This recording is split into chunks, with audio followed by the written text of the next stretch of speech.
ഇനി മധു കൊട്ടാരക്കര അറിയിക്കുന്ന ഒരു കാര്യം, ഗൂഗിൾ I/O കോൺഫറൻസ് ഇന്ന് നടക്കും.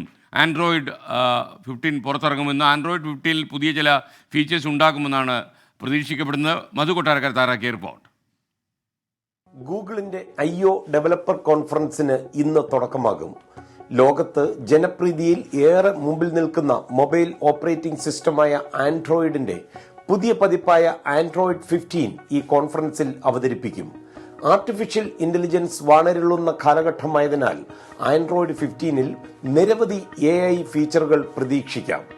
Satellite connectivity, audio sharing, app archiving തുടങ്ങിയ സൗകര്യങ്ങൾ പുതിയ ഓപ്പറേറ്റിംഗ് സിസ്റ്റത്തിൽ ഉണ്ടാകുമെന്ന് കരുതപ്പെടുന്നു.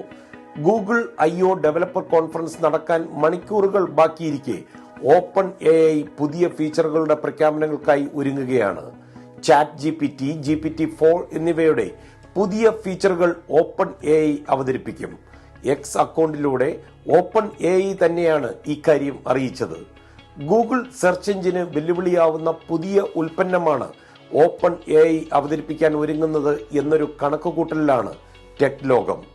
അമേരിക്കയിൽ നിന്ന് മധു കൊട്ടാരക്കര, 24.